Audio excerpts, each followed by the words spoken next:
Bye-bye. Fernando Alonso. Let's discuss it. We're on Sky Bet. We like a bit of gambling here on Fog Racing. So let's do a wee bit of gambling of our own and discuss who is truly second favourite to win this Drivers' Championship. And as we look down the order, of course, I'm just going to mention a few people at the bottom. We have Logan Sargent and Albon, 3,000 to 1. After the first race, I don't know how they're the worst odds. Personally, it looks like part for Aston Martin that Williams has took the biggest step forward. With Albon even saying that, you know, both cars probably should have been in Q3 and they should be battling for points. And I think the fact that Logan Sargent, right, finished P12, a guy that, let's be real, no one really rates, I think it tells you that the Williams is good, right? But if we're going to draw a line the way realistically no one can win this title, let's put it underneath Esteban Ocon. Realistically, you could probably draw under Max Verstappen, but for the sake of the video, let's not do that. We've got Lance Stroll at 200 to 1. Right. Lance Stroll's, see, as long as Fernando Alonso is Lance Stroll's teammate, he's getting a chance. Now, I know Fernando Alonso, 41 years old. He can't go forever, but you know what? He's like fucking wine. And he looks like he can go forever. So as long as Fernando Alonso's Lance Stroll's teammate, Stroll will not beat him. I know Ocon did last year, but we all know Alonso he is the better driver. Right? We know that. So Lance Stroll will rule him out. Carlos Sainz, 40 to 1. That would be like pissing money in the wind. Because Ferrari, tyre deg is abysmal, right? And he's just not as good as Leclerc. Like, in 2021, I think it was pretty similar, but as soon as Ferrari get a car that's just more capable of things, he has dropped off. But I really do rate Sainz, and I feel like he's potentially just been given a car that he's not suited. He's admitted to that. We kind of see glimpses of that last season, definitely at the start of the year.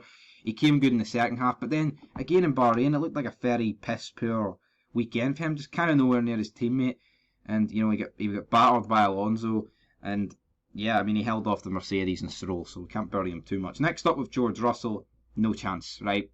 The Mercedes, the fact they're going to a B-spec car, they have no hope, right? Mercedes have no hope. Next up, the guy at 20 to 1, Sergio Perez. Has this guy truly got no chance of winning the title this year?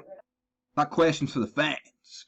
But Sergio Perez, again, like, he realistically should be second favourite, but for whatever reason, well, I'll say for whatever reason, Max is obviously better than Sergio Perez. I don't need to say that, but given if they actually just treated them a bit more equal, Perez should be second favourite, because if this Red Bull dominance is to be what it is after like the first race, they should be getting 1-2s more or less every race. And you know, if Verstappen gets 2 DNFs in a row, even if Perez is 30 points behind, if Perez wins both those races, he's ahead.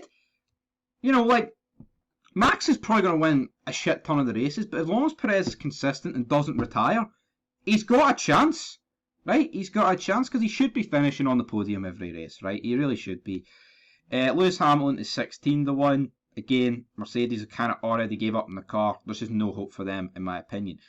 Leclerc, 12 to 1. Now, Ferrari actually did come out and say about their setup. I kind of writ off Sainz, but again, I feel like if Ferrari do get that car, it's going to be Leclerc taking the fight. And everyone realistically thinks that. So yeah, if Ferrari unlock their car, because they say it's just setup, it's not actually concept of car, which, you know, big difference there. Mercedes, it's literally just concept of car, which is drastic changes. Well, setup, you know, you can just unlock it. But yeah, I mean, we've seen years gone past. Like, look at Red Bull in 2012. Shite at the start of this. When I say shite at the start of the season, very level playing fields amongst like 7 cars, you know.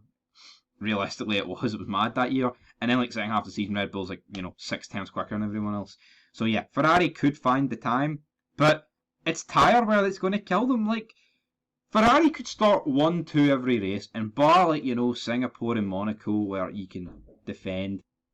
Big Charles Leclerc, so hopefully Ferrari could get it. But again, I think it's going to be tyre deg, it's going to kill them. Like I said though, start 1-2 every race.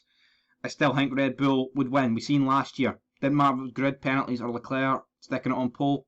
Red Bull won. Verstappen won.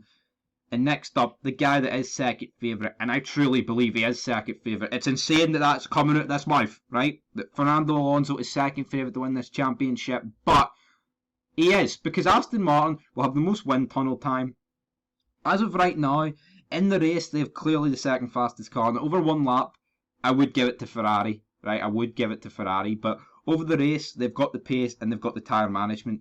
So therefore, you know, he's second fastest in the race. But again, not every track are you going to be able to, you know, start fifth, start sixth, or whatever, and fight your way back through. Like, how hard is it going to be able to, you know, take the fight to the Red Bulls and Max if you're starting behind two Ferraris and Perez? It's not really practical. Now, if Ferrari can really improve over a lap and start beating Max to, like, you know, pole, and that puts him a wee bit further in the order, I can genuinely see Alonso taking a fight to Max. I mean, look what he did in 2012. And we're looking at Aston Martin that's second fastest right now when the points are delivered. So, if there's a guy to pin our hopes on, it is Fernando Alonso. You heard it here first. But as for the world champion, it's going to be Max Verstappen, guys. I wish I could say something different. Not that I don't mind Max, but I wish I could say, here, it's a 7-way fight. You know, if Red Bull were on the same pace as the other three teams, what a fight we would have for that championship. But anyway, guys, I want you to leave your thoughts down below. Fernando Alonso, second favourite to win the world championship.